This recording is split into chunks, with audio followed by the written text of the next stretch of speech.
noite, pessoal. Esperar um pouquinho para a galera entrar. Fernanda vai aparecer já já também. Fala, Rai, beleza?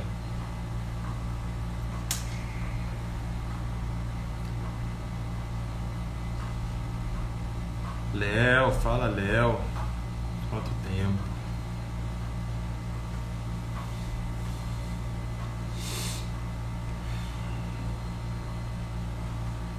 Pessoal, vai entrando aí, vai chamando seus amigos também, pessoal da profissão, vai botando aviãozinho para quem vocês puderem. Hoje o papo vai ser muito bom. A Fernanda entrou, o Rafa aí, parceiraço, sempre presente, impressionante. Todas as lives ao mesmo tempo. O Matos também virou aí um colega aí, grande divulgador, muito bom. Obrigado mesmo. E aí, Fernandinho? Oi, gente, boa noite, Gustavo, tudo bem? Beleza? Pedro entrou também. Vou dar um Tudo tempinho aqui, certo. Fernanda. Esperar uns 2 minutos aí pro pessoal entrar, tá? Sim, claro. Vou marcando o tempo aqui. Hoje vai Vai ser ser um bom. bate-papo bem legal que a gente preparou Ah, aqui para conversar com o pessoal sobre funcionalidade, né, sobre a CIF, raciocínio clínico. Acho que vai ser bem bacana. Eu queria te parabenizar, Gustavo, por esse projeto de integração, né, de neuro com a musculoesquelética. Eu achei incrível. É algo assim que eu sempre trouxe como muito importante, né? Sempre briguei por isso nas minhas aulas, enfim, nos estágios. Eu lembro que lá atrás, há muito tempo atrás, quando eu dava aula na universidade, com o Zican, com o Rodrigo Pena, o Felipe, a gente tinha um ambulatório de neuro junto com o da ortopedia. Então, para não ficar apenas geograficamente juntos, né? A gente combinava todo final do estágio, todo dia, quando terminava o estágio, a gente fazia um caso clínico de algum paciente, ou da neuro ou da ortopedia, que a gente pudesse integrar. Era muito legal. Então, por exemplo, eu pegava um paciente meu de lesão medular, e aí o Zican mostrava muita coisa da visão da ortopedia que poderia ser feita, o Rodrigo vinha mostrava a parte respiratória. É muito legal isso. Então, acho que faz muita diferença aí na vida de todo mundo e para o seu foco aí, que são os acadêmicos também, já aprenderem, né, nesse sentido aí, eu acho que é muito importante. Então, parabéns aí pelo projeto, achei muito legal. pois é, Fernanda. Isso eu já venho pensando há um tempo, né? Na verdade, o que me fez dar esse estalo foi o seguinte: eu fiquei pensando assim, você tá vendo, né? Acompanhando o movimento aí do pessoal recém-formado e tudo. E a gente está Sim, vendo que cada vez mais a ciência está evoluindo na fisioterapia, mas o alcance está cada vez mais difícil a essa ciência, né? Então, as é informações verdade. não chegam nos acadêmicos, nos Uhum. recém-formados, e a gente tem que ir na base, né? Na raiz do negócio, que são eles, né? Então, nada melhor do que Sim, pegar alguém que está saindo da faculdade cru, né? E treinar a nossa maneira, né? Do que nós já acompanhamos há muito tempo, né? Então, eu te conheço aí já tem 15 anos, desde quando eu fazia, verdade. desde 2006, quando eu fazia estágio no CIRTA. E ali, Sim, foi bastante ali tempo. que eu vi essa integração, na verdade. Não foi na faculdade, imagina, na faculdade de jeito nenhum. E isso me chateia um pouco, me chateia um pouco porque há 15 anos eu não via isso e hoje também não existe, hoje ainda não existe, né? Lógico que não todas, né? Nós temos profissionais excelentes, pesquisadores que estão na frente aí da faculdade, né? Então, a gente sabe que muitos alunos já têm as informações boas, mas a maioria não tem. Então, eu pensei, a Sim, gente tem que dar um jeito aí de ajudar, porque daqui a 20 anos, como é que vai estar a profissão? sim, super Já pensou, verdade. já A pensou gente, nisso? Daqui a 20 sim, anos, como é que vai estar o pessoal? eu penso sempre. a gente teve a oportunidade de ter formações e contato com pessoas e com mestres, né, que nos ajudaram nisso, né, que nos levaram a isso. Então, assim, eu me considero muito privilegiada por ter tido essa oportunidade de ter esse contato e vivenciar isso desde cedo, né? Desde recém-formada, você também praticamente recém-formado, né? Então, assim, há mais de 20 anos a gente vê isso, mas é preciso que a gente incentive, que a gente mostre, né? A gente está fazendo aqui o nosso papel, né? De incentivar para essa galera mostrar realmente o que é um raciocínio clínico correto. E eu falo muito sobre a CIF, Gustavo. Eu sou da neurofuncional, né? A minha especialidade é essa. Mas eu gosto muito de falar sobre a CIF porque eu acho que a CIF ajuda muito, muito, muito, né? Além de ser algo que a gente deve usar, né? Não é nenhuma escolha mais, é algo que a gente precisa realmente tomar parte, né? Ela ajuda muito no raciocínio clínico. Então, eu sou muito contra essa coisa de que afasta a CIF das pessoas, né? Como se fosse uma coisa inalcançável, muito difícil, enfim. E como se fosse só codificação, né? Isso afasta também todo mundo. E não é isso, né? Então, assim, basear para quem é clínico, né? Para quem atende, basear o raciocínio clínico com base na CIF, no método SMART, tem toda a ligação e tem tudo a ver, né? É extremamente importante, né? E aí não tem área, né? A neurofuncional faz isso, a músculo-esquelética faz isso. Não tem, não existe área. Todas as áreas, né? Em todas as áreas a gente tem que ter o raciocínio de acordo com a CIF, em todas. Não existe isso, né? No meu perfil, eu coloco muito exemplo clínico, assim, para ser didática. Então, eu mostro, como você poderia usar a CIF no paciente com dor lombar, como você poderia usar a CIF no paciente com Parkinson. É só por questões didáticas, porque, na verdade, não tem uma separação, né? A gente não tem a CIF para pediatria, a CIF para ortopedia, não é isso. A CIF é a classificação para todo mundo. Só que na tentativa de tornar isso mais didático, é que a gente tenta mostrar, né, com exemplos práticos, com exemplos clínicos, porque aí se aproxima mais do dia a dia das pessoas e elas vão, né, tomando maior gosto, né, maior vontade por utilizar. Mas é isso. Então, eu acho que a gente tem que realmente falar e mostrar como que a CIF guia esse raciocínio, que ela guia a avaliação, ela guia a escolha de escalas, ela guia a escolha, né, de todos os instrumentos que a gente usa. Eu quero um instrumento para quê? Para atividade, participação, para fator ambiental, para função e estrutura. Então, ela me guia nesse raciocínio da visão biopsicossocial em tudo, na escolha de objetivos de tratamento, no planejamento do tratamento. Então, a CIF é realmente assim. Eu quero sempre deixar muito claro para todo mundo que ela não dificulta nada. Pelo contrário, ela facilita. Quando você passa a olhar com o olhar da CIF, tudo fica muito mais claro, muito mais palpável, muito melhor, né? Eu brinquei com a Fernanda mais cedo. Eu falei assim, Fernanda, ela fez um roteiro, né? Que, na verdade, é a segunda vez que eu faço uma live com a Fernanda. E ela, quando me manda o roteiro, ela me manda uma apostila, né? Ela faz o roteiro. Eu salvei aqui, né, para poder seguir no arquivo. São 7 páginas o roteiro dela, pessoal. É nesse nível, tá? Eu vou pensando, vou escrevendo, podia falar sobre isso, podia falar sobre aquilo. Aí eu vou pensando, isso de madrugada, tá? De noite, assim. Gente, ela vai em vez de dormir, eu vou escrever aqui. É isso aqui. Eu vou pensando. Tá? Então, aí o que acontece? Eu falei com ela hoje mais cedo o seguinte. A CIF é assim, ou a pessoa não conhece, ou já ouviu falar, Sim. ou conhece, já ouviu falar e acha que sabe usar, ou já ouviu falar, usa e não sabe, e o que ouviu falar não gostou, porque foram os códigos. Sim. Né? E aí sim. começa a entender um pouco mais, começa a se ligar, nossa, né? Quando a gente fala para um acadêmico, por exemplo, você sabia que eu posso usar um exercício de fortalecimento de glúteo para um paciente com dor lombar, com o mesmo exercício, eu posso utilizar para um paciente com um emparético? Aí fica, mas como? A gente só entende isso, pessoal, com uma avaliação baseada na CIF. É verdade.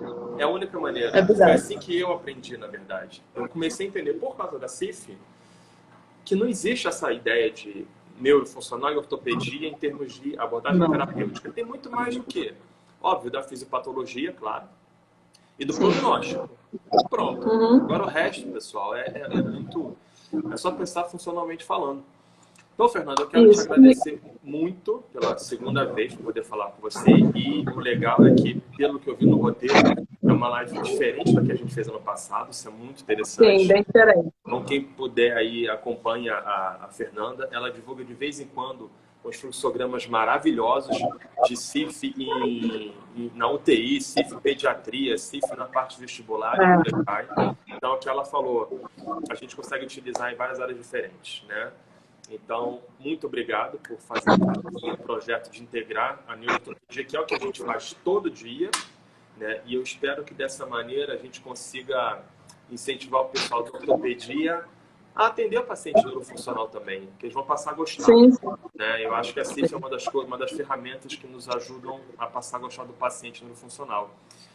Então, Fernanda, Eu que agradeço, obrigado. Gustavo. Tá fazendo um ano, né, que a gente fez a primeira live. Aliás, a primeira live que eu fiz nesse período de pandemia todo foi com você, né? Foi, né? Primeira live da vida. Foi em maio. Foi em abril.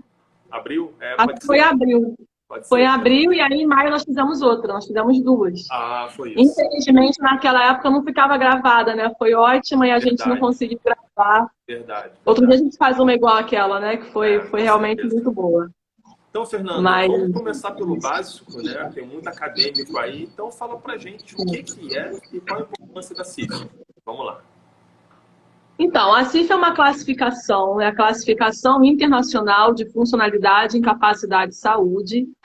Ela é uma das classificações de referência da Organização Mundial de Saúde. A Organização Mundial de Saúde tem, né, classificações de referência, tem uma família de classificações internacionais. A CID, que todo mundo conhece, faz parte dessa família de classificações. E a CIF, também uma classificação muito importante, que veio a partir de 2001. Então, esse ano, em maio, em 22 de maio desse ano, a gente faz 20 anos de CIF, né? Faz 20 anos que a CIF foi publicada e aprovada na 54ª Assembleia da OMS, que foi em 22 de maio de 2001. Então, já temos aí 20 anos de CIF. Não é nem tão pouco tempo assim, né? Já é bastante tempo aí para a gente conhecer e entender que a gente precisa começar, né, urgentemente a utilizar.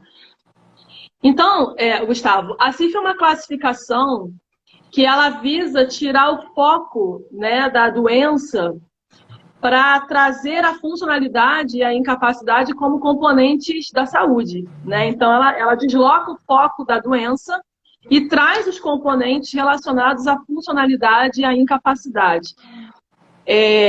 Antes da CIF, a gente tinha a CIDID, que era a Classificação Internacional de Deficiências, Incapacidades e Desvantagens. Por quê? Porque a partir da década de 70, a OMS passou a perceber que só os dados sobre mortalidade, sobre morbidade, não eram suficientes. A gente precisava conhecer os desfechos, né? O que acontecia com as pessoas a partir dos seus problemas de saúde, a partir das suas doenças. Então, era importante, a OMS começou a observar que eram importantes os dados de funcionalidade e que, com o envelhecimento da população também, né, com o aumento das doenças crônicas, a gente precisa conhecer sobre a funcionalidade das populações. Então, ela começou a caminhar nesse sentido de ter classificações que versassem sobre isso. E aí, a CIDID, ela foi uma dessas classificações, que inclusive foi a que eu aprendi na faculdade, né? Então, quando eu fazia a faculdade, comecei em 98, olha só que triste, né? No século passado. Quando eu fiz faculdade, a gente falava sobre deficiências, incapacidades e desvantagens. Então, a doença levava a deficiências, que levavam a incapacidades, que levavam a desvantagens. Isso não está errado. Só que esse modelo não contemplava fatores do contexto, que são os fatores ambientais, que são muito importantes na funcionalidade, não contemplava fatores pessoais, não era uma classificação multidirecional, multidimensional, né, onde tudo se relaciona, onde existe um modelo interativo biopsicossocial. Então, a CIDID ela foi sendo aprimorada até ser substituída pela CIF em 2001. Né? Então, a CIF é uma classificação muito importante. Eu sempre faço questão de falar nas lives e nas aulas que a CIF não é uma escala. tem muito acadêmico aqui, talvez, eu vou usar a CIF, né? É uma escala. Não é uma escala. A CIF é uma classificação. Existem instrumentos que foram criados a partir da CIF para que você possa utilizar, né, a CIF dessa forma, de uma forma mais específica, mas a CIF em si, ela é uma classificação, né? Que classifica qualquer pessoa, não é uma classificação para pessoas deficientes, é uma classificação para qualquer pessoa, porque a CIF entende que qualquer pessoa pode ter incapacidade, por exemplo. A incapacidade não é decorrente só da doença. Então, você pode ter uma incapacidade decorrente de outros fatores, né? Então, tanto a funcionalidade quanto a incapacidade, elas independem da doença. Então, ela desloca o foco da doença, né? Então, ela é uma classificação, ela não é uma escala, ela é complementar à CID, ela não veio para substituir a CID, elas são classificações que devem ser usadas de forma complementar. E a CIF é muito importante para que a gente possa entender, né, a funcionalidade das populações. Então, a gente tem muito objetivo aí por trás da CIF, né? Objetivos não só clínicos, mas objetivos de políticas sociais, de a gente poder ter dados, né, sistematizar esses dados com relação a esses aspectos da funcionalidade, da incapacidade, enfim. Então, existem aí muitas áreas que a CIF abrange, não só a área da saúde. Então, a CIF é muito mais, né, do que às vezes as pessoas pensam, que ela é uma escala, que ela é só para a área da saúde, que ela é só para fisioterapia. Não é isso. É que a gente da fisioterapia se beneficia muito, né, com a CIF, ela nos ajuda muito. A CIF não é só para neurofuncional, como alguns também pensam, nada disso. A CIF é uma classificação importante para se entender, né, as populações mundiais. Assim. Então,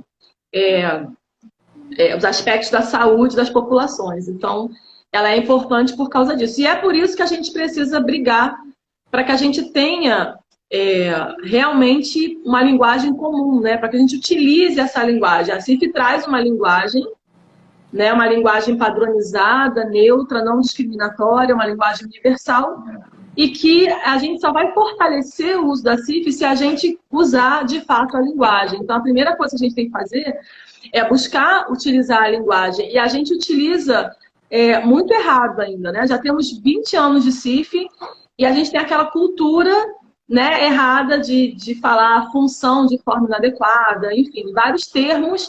E essa polissemia de termos dificulta muito a gente, né? Em termos de pesquisa, em termos de sistematização de dados, há uma confusão muito grande por causa disso. Então, usar a linguagem da CIF não é uma coisa que a gente... Não é um capricho, sabe? É uma coisa que é importante para a gente. Então, por isso a gente está batendo nessa tecla aí, você vem postando sobre isso, eu venho postando muito sobre isso, já passou desse tempo, né, de chamar atividade de função, já ficou para trás. É muito interessante. Toda vez que você participa aqui comigo, você fica falando, eu fico escrevendo um monte de coisa aqui, né? Porque você tem uns insights assim. Então, a frase que você falou agora, muita gente deve estar se perguntando: como assim capacidade não depende da doença, né? O que a Fernanda está falando? Então, quem não conhece a ideia da CIF não pesca muito pouco. Então, Fernanda, fala um pouco sobre, primeiro, a diferença de... O que é? A diferença não. O que é a funcionalidade mesmo e o que é a incapacidade. E aí depois você pode já viajar um pouquinho na diferença lá de função e funcionalidade, que é o que eu acho que mais dá confusão até hoje. Fiz até um post falando sobre isso muito rápido. Nós vamos citar alguns exemplos aqui e vai ficar um pouquinho mais fácil. Então, define um pouquinho isso pra gente agora. Então, Gustavo, como a CIF é uma classificação de funcionalidade, incapacidade e saúde, a gente tem que entender o que são esses termos, né? A funcionalidade é um termo abrangente que envolve as experiências positivas que nós temos com as funções do nosso corpo, com as estruturas do corpo, com atividades e participação, envolvendo um contexto, envolvendo fatores ambientais, envolvendo fatores pessoais e, inclusive, também envolvendo as condições de saúde. Então, isso é funcionalidade, né? E a incapacidade, ela denota os aspectos negativos que nós temos com relação a tudo isso. Então, quando a gente fala de funcionalidade ou de incapacidade, a gente tem que pensar em função, estrutura, atividade, participação, fator ambiental, fator pessoal e condição de saúde. Né? Isso tudo, isso é o que tem a ver, né, com esses parâmetros aí. Então, a incapacidade são as experiências negativas, né? Então, são os prejuízos ou deficiências que eu tenho em funções e estruturas do meu corpo, são limitações de atividade, os termos são esses, e é importante a gente usar os termos corretos, né? Então, limitação de atividade, restrição de participação. Então, a incapacidade tem a ver com isso. E aí, assim, a funcionalidade, ela independe da doença, porque você pode ter duas pessoas com a mesma condição de saúde, por exemplo, duas pessoas com dor lombar, duas pessoas com AVC, e elas têm níveis de funcionalidade completamente diferentes. Por quê? Justamente porque a funcionalidade depende de uma série de fatores. Ela não depende só da doença. É claro que a doença interfere, é claro que a doença interfere nas questões de incapacidade, por exemplo. Pode sim, a doença pode levar a um monte de questões. Mas mesmo uma pessoa que não tem doença alguma, mesmo uma pessoa que não tem nenhuma deficiência, pode ter uma incapacidade. Então, por exemplo, uma pessoa pode ter uma restrição de participação, não porque ela tem uma deficiência em funções e estruturas do corpo, mas porque ela tem um fator ambiental barreira, como, por exemplo, preconceito, como, por exemplo, outras coisas que podem ter no contexto de vida dela, tanto de fatores pessoais quanto de fatores ambientais, que podem levar a essa incapacidade. Então, a funcionalidade e a incapacidade, elas independem da doença. A doença pode interferir, é claro, a gente sabe, a gente vê isso. Mas a gente não pode só levar em consideração, né, a doença. Pelo contrário, a gente tem que deslocar o foco da doença. Existem outras coisas. Por isso que o modelo é biopsicossocial, né? Por isso que o modelo é integrador, assim, né? Interativo, dinâmico. Ou seja, é dinâmica essa relação entre esses componentes. Todos esses componentes que eu falei, que fazem parte do modelo da CIF, são componentes que têm uma interação uns com os outros e é uma interação dinâmica. Por quê? Porque ela pode mudar ao longo do tempo. Então, eu posso ter uma experiência com a minha funcionalidade hoje, daqui 10 anos ter uma outra experiência com a minha funcionalidade. Seu paciente pode ter tido uma experiência com a funcionalidade dele há alguns anos atrás e ter outra experiência hoje, ou melhor ou pior. Por quê? Porque é uma relação dinâmica. Vai mudando ao longo do tempo, porque esses fatores vão mudando ao longo do tempo, eles vão se modificando. Né? Então, é importante a gente entender isso. Né? Que não é a doença que leva a todos os problemas, né? Você muitas vezes tem uma pessoa que ela não consegue frequentar o cinema, não consegue ir ao clube. No modelo biomédico a gente pensa, ela não consegue frequentar o cinema nem ir ao clube porque ela é paraplégica. Não, ela não consegue porque existem barreiras sociais. Existe falta de transporte adequado, existe falta de um monte de estrutura que poderia levá-la, ou de apoio familiar, ou de apoio dos amigos, que também são fatores ambientais. Todo o contexto são fatores do ambiente da pessoa. Então,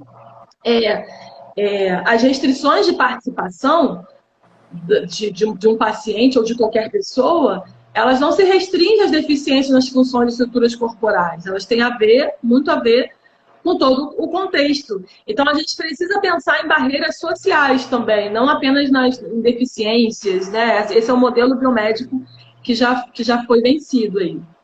Então, quem está se formando agora tem que pensar nesse sentido, né? Mais abrangente.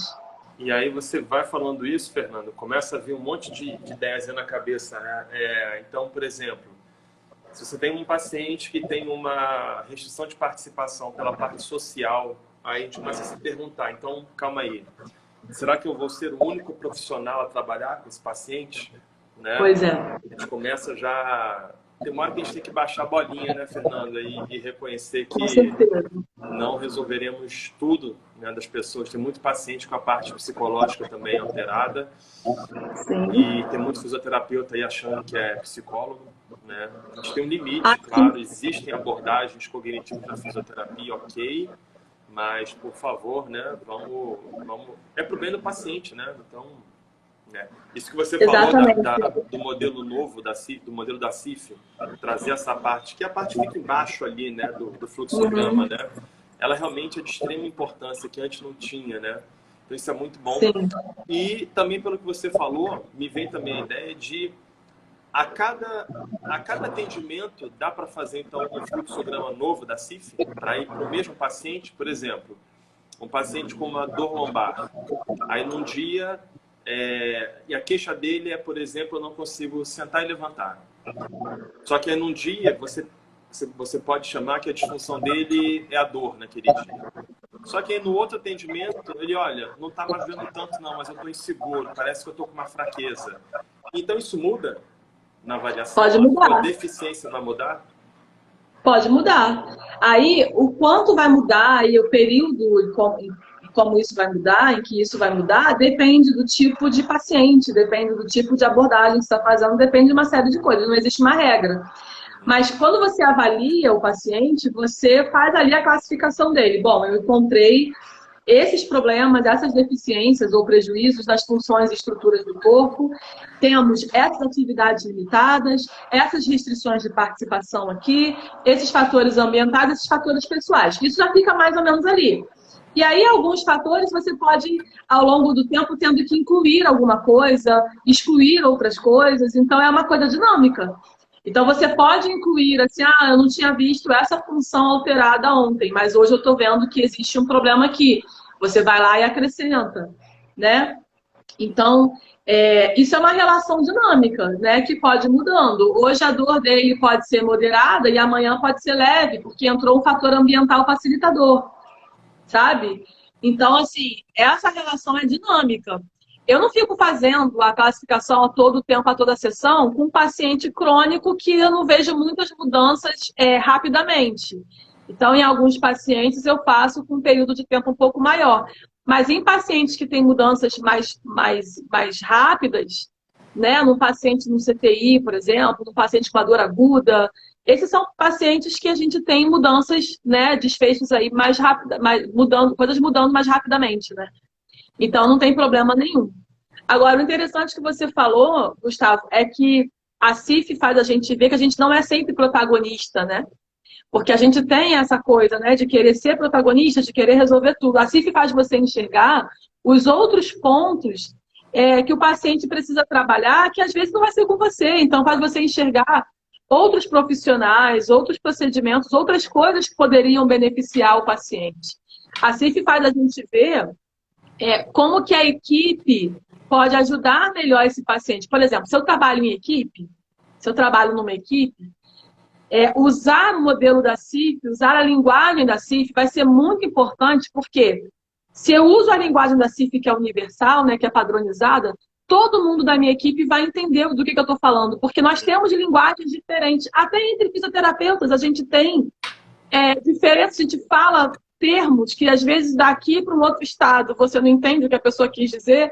É para isso que também serve a CIF, né? Para que fique para que a linguagem seja uma linguagem padronizada. E isso é tão importante, Gustavo, que, por exemplo, a gente tem a história, por exemplo, de um atleta que saiu do Brasil, foi jogar em outro país, e chegou nesse outro país, foi fazer fisioterapia aqui, um atleta, foi fazer em outro país, foi morar em outro país, jogar em outro país e fazer a fisioterapia lá. O relatório, né, que é enviado é um relatório correto, adequado, ok. Mesmo ele estando correto e mesmo estando na língua deles, alguns termos, às vezes, eles não entendiam, porque não são termos que eles estão acostumados a utilizar, e não entendiam o real significado daquele termo. Com a CIF, acaba isso. Com a CIF, todo mundo entende exatamente o que quer dizer, porque existe um código, aquilo é universal, né? É transcultural, então é muito importante, traduzido em várias línguas. Então, é muito importante. E aí, usar essa linguagem vai fazer a equipe entender aquela pessoa, toda a equipe entender o mesmo paciente, e a gente vai conseguir entender que profissionais são importantes para que situações, né? Então, eu posso dividir, dessa situação aqui vai ser com psicólogo, isso aqui vai ser com terapeuta ocupacional, isso aqui vai ser melhor olhado pelo fisioterapeuta, ou vai ser olhado por todo mundo em conjunto. Existem vários modelos que mostram isso, existem vários artigos que mostram isso, né? Como a CIF ajuda a elucidar os papéis da equipe, e isso melhora, a CIF melhora a comunicação interprofissional E aí, o que isso resulta? No melhor cuidado do paciente, que é o que importa. O paciente ser melhor cuidado, né? Então, a CIF mostra isso pra gente. O modelo da CIF mostra que a gente não é sempre protagonista e que a gente precisa olhar com um olhar mais ampliado, sempre.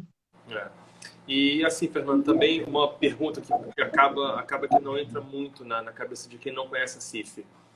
Como é que pode, num caso de uma condição de saúde específica, você ter uma disfunção que gere várias limitações de atividade, ou o contrário, várias disfunções que acabam gerando uma limitação de atividade? Fala um pouquinho dessa explicação para a gente. Então, o que a gente procura fazer, Gustavo, é assim. A gente procura entender, né, quais são as limitações e restrições que o paciente tem. Né? Então, existem umas formas de fazer isso que eu acho muito interessante. Existe uma avaliação que é uma avaliação mais aberta. E nessa avaliação aberta, eu tenho um quadrinho que eu utilizo, eu até posso mostrar aqui no meu computador, eu posso virar aqui a tela e mostrar. Um quadrinho que eu utilizo que ele, na parte de cima eu tenho função, estrutura, atividade e participação na perspectiva do paciente. E embaixo eu tenho a mesma coisa na minha perspectiva profissional. Legal. Então, eu posso perguntar ao paciente assim, quais são as atividades que o senhor tem dificuldade? Quais são as coisas que o senhor fazia e agora não consegue mais fazer? Quais são as coisas que o senhor fazia e agora precisa de ajuda? Quais são as coisas que o senhor consegue, que o senhor continua conseguindo fazer, que isso também é importante, saber o que o paciente consegue? E aí ele vai me listando, olha, eu consigo isso, eu não consigo aquilo, isso aqui eu tenho que ter ajuda, aquilo ali para mim é fácil, isso aqui para mim é difícil. E a gente vai, assim, uma avaliação aberta, perguntando para a pessoa, porque não é ninguém melhor do que ela, né, para relatar isso. Quais são as dificuldades que ela tem, o que ela gostaria que mudasse, né, o que ela gostaria de melhorar. Então a gente está olhando aí para atividade e participação. Daí eu pergunto, o que o senhor acha, o que o senhor entende no seu corpo que lhe atrapalha a fazer isso? O que o senhor acha que tem de errado no corpo? Assim, quais são os fatores que o senhor acha que causam esses impedimentos, que causam essas dificuldades? Não só no corpo, mas também fatores do ambiente, né, fatores pessoais. E aí eu vou extraindo essas informações. Ele fala, olha, eu acho que eu não tenho muito equilíbrio, eu sinto muita dor no ombro, o meu braço é muito fraco, a minha mão está atrofiada. Exemplos, tá? Ele está me relatando o que ele percebe, a percepção dele com relação às funções e estruturas corporais, e ele já me relatou a percepção dele com relação a atividades e participação. Daí eu já tenho um panorama, né, do que esperar. E daí, para eu poder saber quais são os seus desejos, estabelecer junto com o paciente e a família os desejos, né, traçar desejos realistas, metas reais, pensar nos objetivos SMART, tudo isso. Mas eu posso fazer essa coisa mais aberta, de deixar o paciente expressar para mim o que ele acha que está de errado com o corpo dele, o que ele acha que está difícil de fazer. Eu preciso ouvir o paciente. Sabe? Isso é muito importante. Por muitos anos nós não ouvimos muitas pessoas, né? A gente já achava que tinha que tratar todas as funções e estruturas corporais e pronto, não pensava em atividade e participação e ficava por isso mesmo. E não é mais assim, né? Graças a Deus. Então, eu vou ver a perspectiva dele e vou ver a minha. E aí eu também posso listar o meu exame, a minha perspectiva. Olha, eu verifiquei que existe uma alteração de percepção corporal, que existe uma alteração de sensibilidade, existe uma alteração de força. Eu vou listar. Eu verifiquei que ele não consegue sentar e levantar com segurança, que ele não consegue andar com tal velocidade. Eu também vou colocar ali a minha perspectiva. E aí, o que acontece? Depois que eu faço isso, eu não vou só organizar função, estrutura, atividade, participação. Eu tenho que fazer uma análise. O que é o diagnóstico fisioterapêutico? É um processo de análise, concorda? Então, a gente vai fazer uma análise de tudo aquilo que a gente listou. A gente fez uma avaliação, listou tudo ali. E eu quero abrir um parênteses aqui para falar, gente, que continua sendo muito importante avaliar funções e estruturas corporais, tá? Não é porque a gente fala que a gente não pode se basear só em função e estrutura, que a gente esqueceu função e estrutura e só pensa em atividade. Não, a gente vai pensar na atividade e a gente também vai pensar em função e estrutura que possam estar comprometendo aquela atividade. É muito importante saber isso. Fazer os testes, os retestes e tudo mais, né? Só uma pergunta. E aí, então, assim, para ficar mais claro, né, para o pessoal que está chegando agora aí, você Edmura aí, ó, precisa ouvir o paciente. Né, precisa ouvir o paciente. É isso aí. Dor de orelha com essa afirmação, chega a escorrer uma lágrima. É isso aí. Eu vou falar isso aqui ainda. Mas querido. Claro. Carla Bazeste está aí, já vi ela por aí. Josi Santana. Beijo, queridos. Quando você fala, você falou de sensibilidade, você falou de fraqueza, você falou de dor, você falou de restrição de movimento, por exemplo, né? Esses 4 aqui nós incluímos em função, certo? Né? Sim. Então, para ficar bem claro, a atividade, quando a Fernanda fala, foi o sentar e levantar. Então, pessoal, quando a gente fala de movimento, quando fala de tarefa, isso tem a ver com atividade. Atividade. E quando o paciente não consegue fazer essa atividade, chama-se de limitação de atividade. A função tem a ver com estrutura, tem a ver com a fisiologia, né, com a parte orgânica, né, do corpo, tá? Então, esse paciente que não sente, que tem dificuldade de sentar e levantar, vamos pensar aqui, né, pensando na ideia da integração neuroortopedia, né? Um paciente com dor lombar e um paciente com uma lesão neurológica proprioceptiva do corno posterior, da parte posterior, né, do cordão posterior da medula. Os 2 pacientes podem ter a mesma limitação de atividade, eles não vão conseguir sentar por motivos e levantar, diferentes. Só que o paciente ortopédico ele não consegue por dor na lombar e o paciente não funcional não vai conseguir porque ele não tem a propriocepção. Exatamente. Ele não percebe que está pisando, ele não sabe o que está acontecendo com ele. Né? A conexão periférica com a central não está acontecendo. Então a gente vai perceber isso como? Eu demorei muito a entender isso, Fernanda, que quando a gente começou na faculdade, a nossa pergunta é em cima da função e não em cima da atividade. Eu demorei a entender que a pergunta que a gente tem que fazer para o paciente é, por exemplo, o que você quer fazer, quer recuperar, que você fazia antes e não consegue mais. Antes eu perguntava muito. E aí, bom dia. O que você está sentindo? Né? E essa pergunta muda completamente, Fernanda. Perguntar isso para o paciente. O que você está sentindo ou o que você não consegue mais fazer? Então, pegando tudo que você falou agora, a impressão que dá é que a nossa pergunta é em termos da atividade, o que ele não consegue fazer. E, em cima disso, a gente tem que tentar entender se é uma disfunção da parte anatômica, orgânica, né? Ou se é o componente social, a barreira, enfim. A gente vai indo para todas essas outras. A gente vai olhar tudo. E vai fazer essa análise, né? Então, como você estava falando, né? Eu tenho uma lista ali de funções corporais comprometidas. Força, amplitude, tônus, dor, enfim, equilíbrio. Ok. E aí eu tenho também uma lista de atividades que estão limitadas, né? E aí eu vou pensar, quais são as funções dessas que eu listei que estão influenciando nas atividades, que estão limitando as atividades? São todas? Às vezes não. Então, às vezes eu tenho uma função limitando uma atividade, eu tenho várias funções corporais limitando a mesma atividade, às vezes eu tenho várias funções corporais limitando várias atividades. Então, eu vou pensar, para cada atividade, o que eu vou raciocinar em termos de função e estrutura corporal, mas não só isso, porque não é só a função e estrutura corporal. Também, o que pode estar atrapalhando esse paciente, como, por exemplo, uma barreira ambiental, né? O que pode estar ter de fator pessoal que está também atrapalhando isso, então, limitando ou restringindo limitando a atividade ou restringindo a participação. Então, não é só...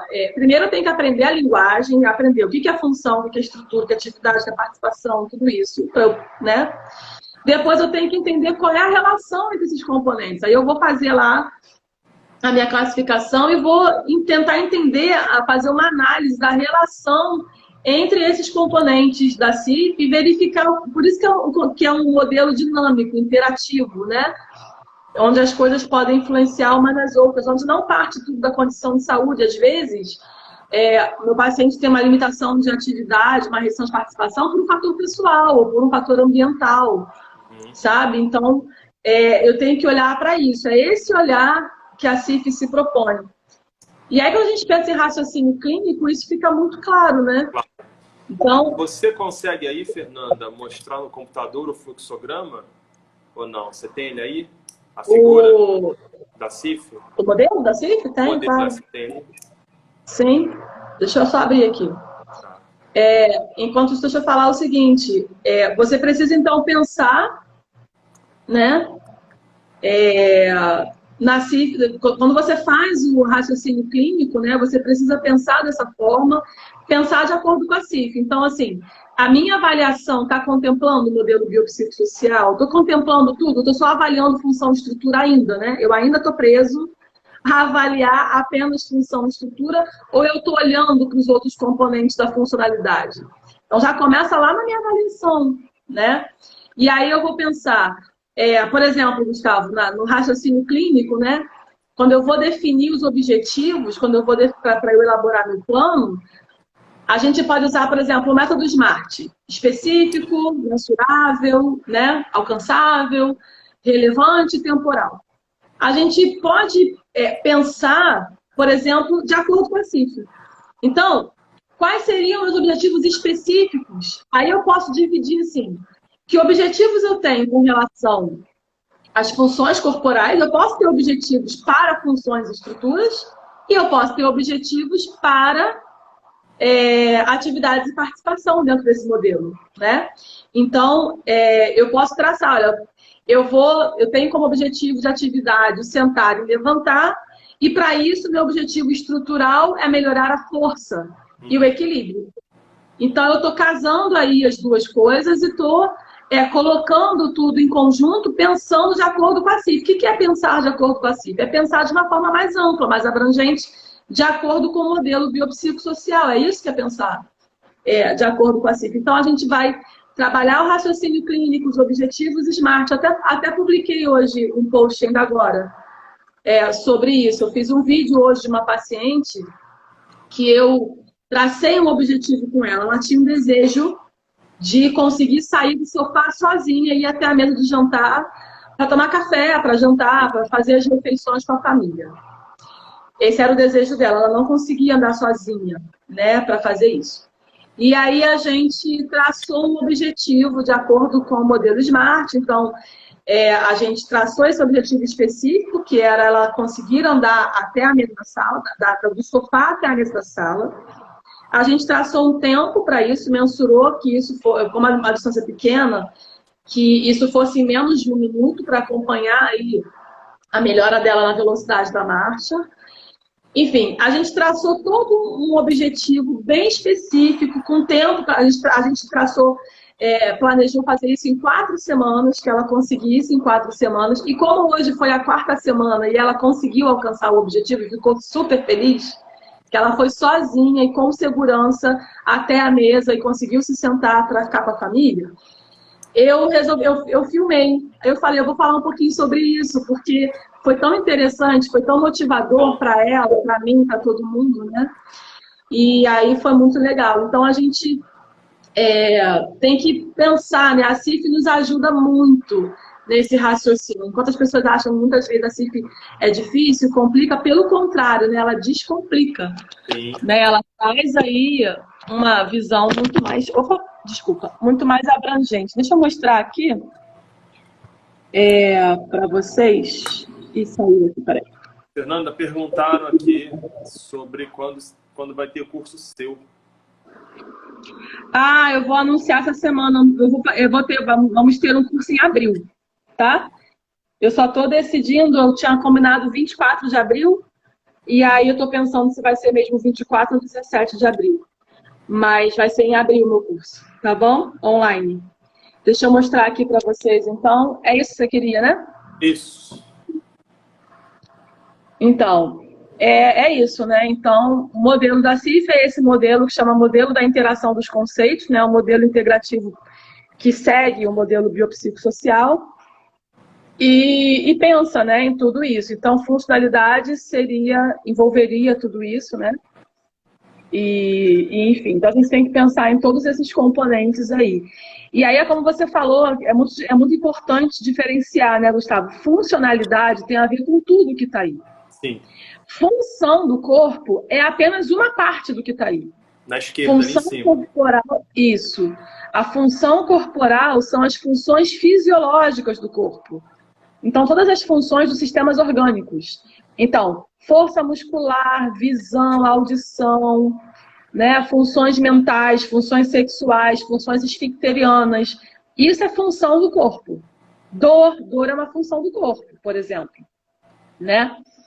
Função não é andar, tomar banho, beber água. Isso não é função. Isso antigamente. É porque culturalmente a gente ficou anos falando assim, né? Então é um pouco difícil desapegar. Mas função é função fisiológica. Quando a gente está falando de alguma tarefa, é atividade. Então, levar o copo à boca, como você postou hoje, né? Levar o copo à boca, beber água, pentear o cabelo, subir uma escada, isso é atividade. Não é função corporal. Tá? Então, funcionalidade é um termo abrangente que envolve tudo isso. Função são as funções fisiológicas do corpo. E funcional, Gustavo, que interessante, é um adjetivo que se relaciona com função.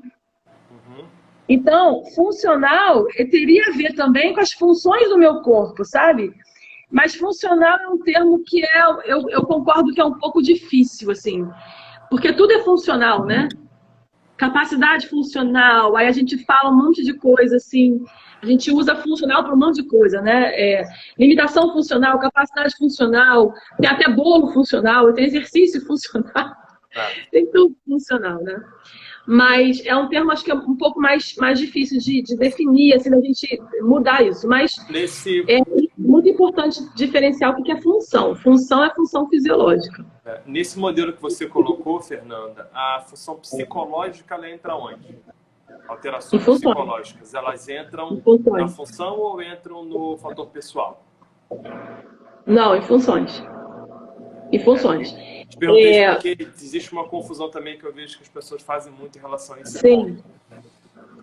É assim, eu posso dizer no fator pessoal se o meu paciente está motivado, está desmotivado, né? Até eu posso falar se ele está mais deprimido, lá no fator pessoal. Mas se ele tiver com depressão diagnosticada, que é uma doença, aí eu coloco lá na condição de saúde, lá em cima. Entendeu? E aí, se ele tem depressão, que é uma condição de saúde, é porque ele tem deficiência em algumas funções corporais. Aí ele pode ter problema nas funções emocionais, nas funções mentais. Aí eu vou listar as funções. É porque é muito assim, tem muito a ver uma coisa com a outra, né? Então, eu tenho um problema, por exemplo, nas funções emocionais, na estrutura do meu cérebro. Isso limita a minha atividade, por exemplo, de lidar com estresse. Lidar com estresse é uma atividade, sabe? Então, esse pensamento é conjunto, é porque as pessoas às vezes ficam confusas, porque elas acham que aquela coisa pode ser apenas uma coisa só e pronto, e elas não entendem que existe a função e que pode existir, que existe geralmente uma estrutura ligada àquela função e que existem atividades ligadas àquela função também, né? Então, por exemplo, você dá um exemplo aqui melhor. Eu posso ter uma dificuldade para conversar é uma atividade, para falar, para conversar, porque eu tenho um problema nas funções mentais da linguagem, na estrutura do lobo temporal, parietal. Ok? Então, assim, eu vou listar tudo isso, eu vou colocar a função que está alterada, a estrutura que está alterada e a atividade que está afetada por causa disso. Então, são coisas que se parecem, mas são coisas diferentes. Conversar é uma atividade. Tá. O que eu preciso para conversar é das minhas funções mentais da linguagem, por exemplo. Tá? Calcular é uma atividade. Que eu preciso das funções do cálculo para fazer isso. Que eu preciso de estruturas específicas para fazer isso. Então, as pessoas, às vezes, têm essas dificuldades por causa disso. E aí, o que eu vou listar? Tudo que você quiser, tudo que você achar importante, enfim. Eu vou citar, então, um exemplo aqui que o nosso amigo Vinícius vai gostar. Então, pessoal, para ficar claro, quando eu pego essa caneca bonita aqui, tá? Para beber linda, alguma coisa, isso é uma maravilhosa, concordo. E eu fico super motivado. Então, olha o fator pessoal aí. Então, melhor time você do não mundo. vai dar uma caneca do Flamengo para um vascaíno beber. Não vai dar certo. Não. Não vai. Vai ter uma complicação aí. Então é isso. Tá? Não bom, Então, não bom. quando o paciente leva, né, a caneca na boca, é atividade, não função. Mas eu consigo fazer isso porque as minhas funções estão ok, né? Força, propriocepção, enfim, função psicológica, tudo que a Fernanda está falando, tá? Então isso tem que ficar muito claro para a gente na hora de fazer essa avaliação. Sim, isso é muito importante, né? A gente entender o que significa isso. Então a gente Fernanda, você precisa. consegue mostrar o vídeo ou não? O vídeo de hoje? Consegue não, né? Tá no seu celular, né? Tá, mas eu consigo passar ele aqui no Instagram pelo computador e Tá. mostrar. Isso. Aí Deixa eu seria mostrar legal, um quando você exemplo vai aqui. pegando aí, aí vai ser legal, pessoal, porque a Fernanda vai mostrar pra gente, porque faltam 5 minutos para acabar a live. Já voou o tempo. Sério? Aham. Não acredito. 7 minutos. Então, vocês vão ver agora na prática como é que vocês podem organizar esse fluxograma que ela mostrou, o modelo, né, os conceitos ali, e como que integra esse modelo da CIF com o Smart também, que ela fez um videozinho muito legal, mostrando, e isso é que a gente faz toda hora com o paciente. Deixa eu mostrar aqui, Gustavo. Esse artigo foi um artigo de 2002 bem importante, que mostrou como a gente usar a CIF na prática clínica, né? E ele trouxe esse modelo aqui, ó, que eu sempre dou nos meus cursos, né?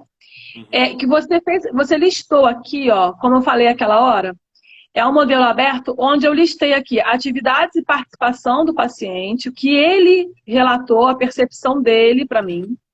E aqui também a percepção dele com relação às funções e estruturas corporais. Nessa parte de baixo, a perspectiva do profissional com relação a funções, estruturas e atividades e participação. E aí você vê que tem umas setinhas aqui mostrando que essa limitação da atividade tem a ver com essa função aqui que foi listada, que por sua vez tem a ver com algumas outras que eu listei, e que por sua vez tem fatores contextuais que interferem nisso. Então é esse processo de análise que eu estou me referindo, e é esse quadro que eu estou me referindo, que você pode trazer aí as perspectivas tanto da pessoa, né, quanto as suas próprias perspectivas como profissional, né? Então, isso é muito importante da gente fazer, da gente entender. Então, eu até tenho um exemplo aqui, que está mais claro aqui de visualizar. Então, eu vou mostrando aqui, ó, como você está falando do vídeo, é a mesma coisa aqui, né? Então, um paciente que reclama que está incapaz para o trabalho, né? A restrição de participação dela é trabalhar. As atividades que estão limitadas são cuidar da casa, escrever e caminhar longas distâncias. Então, assim, é uma professora que para ir para o trabalho precisa caminhar e que precisa escrever no quadro. Então, ela me trouxe essas informações. E ela relatou que sentia muita dor no pescoço, mãos e pés, né? Uma pessoa que tem artrite. A condição de saúde era artrite. E aí estava tomando medicação, são fatores ambientais. E aí, na minha avaliação, né, eu percebi a alteração da força muscular e da mobilidade e percebi, ó, que essas alterações aqui é que estavam levando a queixa dela nas funções e estruturas corporais, de dor. Então, na minha avaliação, eu consegui verificar isso daqui. E aí, olha só, ela tinha uma dificuldade em lidar com estresse e com várias outras demandas. Ela não conseguia trabalhar, ela tinha medo de perder o emprego por causa disso aqui. E isso aqui, essa dificuldade em lidar com estresse, essa limitação de atividade dela, estava aumentando a dor. Era um fator que influenciava muito na dor, que por sua vez também era influenciada por algumas funções e estruturas corporais. Então você vê como é que é o raciocínio que a gente vai fazendo, né, com relação a isso. Então, você pode ter um modelo onde você tenha isso. Claro que, assim, Gustavo, é muito importante falar isso, a CIF não muda a nossa avaliação. Eu não deixo de avaliar aquilo que eu preciso avaliar. Eu não deixei de fazer a avaliação neurofuncional, como eu sempre fiz, vendo quais são as síndromes neurológicas que o paciente apresenta. Isso é muito importante. Eu tenho que saber se o paciente tem uma síndrome de primeiro neurônio cerebelar. Isso não é importante. Claro que é importante, porque para eu influenciar em atividade e participação, eu preciso dessas informações sim. eu estou vendo uma coisa meio deturpada. Hoje as pessoas estão meio que, não, então agora vamos esquecer tudo e não interessa mais. Não, é o contrário, a gente precisa avaliar e estudar as funções e estruturas corporais, a gente precisa sim. E fazer a relação delas com tudo isso.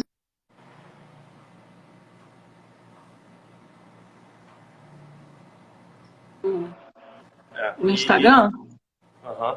E assim, Fernanda, para ficar também mais claro, quando você fala sobre isso, né? Se a gente for comparar, por exemplo, um paciente com um PAVEC, um hemiparético, com um paciente com uma ataxia vestibular, que precisa caminhar para chegar numa participação dele, né? A abordagem vai ser completamente diferente. Completamente diferente. A eficiência vai ser diferente porque mesmo com uma limitação igual que é o caminhar, né? Exatamente. Deixa eu tentar mostrar aqui. Você consegue mostrar o vídeo, não, né? Não consigo não. Deixa eu ver se eu lembro a minha senha aqui, porque eu não entro no Instagram pelo computador. Vamos ver se dá certo. Deu certo. Lembrei da senha. Esse vídeo é bem interessante. Tá, então eu postei hoje aqui um vídeo falando sobre isso, né? Então a gente traçou um objetivo e eu coloquei ele aqui justamente por isso, porque a gente conseguiu isso hoje. Deixa eu mostrar aqui. Vou tentar voltar aqui rapidinho. Só para te falar, Fernanda, a gente tem 3 minutos, sim, tá? Ok. Então, raciocínio clínico, SMART e CIF, né? Foi o meu objetivo aqui com essa postagem. E aí o desejo dela era tomar café sentada à mesa com a família. Então, nível de participação que eu estou vendo, né? Atividade limitada, andar a distâncias curtas. Ela não conseguia andar a distâncias curtas. Quais eram os impedimentos? Fraqueza, alteração de sensibilidade e de percepção corporal. Barreira, o piso escorregadio. Ela tinha muito medo por causa do piso. Gustavo, mudou o piso da casa dela, ela não conseguiu mais andar. Impressionante. Aí alguns fatores ambientais facilitadores, né, como a bengala, a órtese e a família, que é muito participativa. Uma mulher de 68 anos que teve um AVC, a condição de saúde. E aí, qual foi o objetivo específico e alcançável para ela? Andar do sofá até a mesa, de forma segura e sem ajuda. Mensurável, em menos de 1 minuto, tá? Relevante, porque era o que ela mais queria, junto com a família. E temporal, porque a gente traçou aí uma meta de 4 semanas para atingir esse objetivo. Muito legal. Então, acho que com isso a gente resume um pouco do que é o raciocínio. Esse vídeo aí resumiu o fluxograma da CIF e o SMART também, tudo junto. Maravilhoso. Sim, tudo junto. Para mostrar para o pessoal como que é legal, né? Como que realmente ajuda a gente, né? Sim, sim. Não, muito bom. Fernanda, infelizmente acabamos o nosso tempo. Foi maravilhoso, deu certinho tudo que a gente queria falar, que nós nos programamos para falar. E fechou essa live com esse vídeo aí de maneira fenomenal. Muito obrigado de novo. Ah, que bom, fico feliz por ajudar. Foi muito alcançado de mostrar essa integração neuroortopedia, né? Então, o pessoal que está acompanhando aí esse projeto novo, todo dia eu vou colocar um post bem específico. Semana que vem eu vou fazer outras 2 lives, não vou falar com que ainda, vou fazer um silêncio nisso aí, um segredo, mas fiquem atentos. E no final, aí uma ideia é fazer um curso. E me deu uma ideia também, Fernanda, da gente pensar num curso juntos, hein, de CIF, dentro dessa integração neuroortopedia. Eu acho que vai ser bem legal, vamos conversar mais pra frente. E, pessoal, obrigado quem está aí nessa sexta-feira. Obrigada a todo mundo, sexta-feira é difícil, né? Esse aulão aí da Fernanda, anotei um monte de coisa aqui no papel. E dá o seu recadinho final aí, Fernanda. Agora, não, pessoal, contem comigo. Obrigada, Gustavo, pelo convite. É sempre muito agradável falar com você. Sempre fico muito feliz. Obrigada a todo mundo que assistiu. Quem quiser acompanhar o meu trabalho lá no Instagram, a minha intenção realmente é ajudar, né, a todo mundo a entender a CIF, que eu trabalho há tantos anos já e estou tentando aí divulgar, né, enfim. Então, o que eu puder ajudar todo mundo com isso aí, eu estou à disposição de todos. E boa noite aí a todos e obrigada mais uma vez e parabéns pelo projeto, viu, Gustavo? Valeu, Fernanda. Obrigadão. Valeu, galera. Beijo, pessoal. Beijo, pessoal. Novidades, hein? Valeu. Beijo. Beijo, tchau.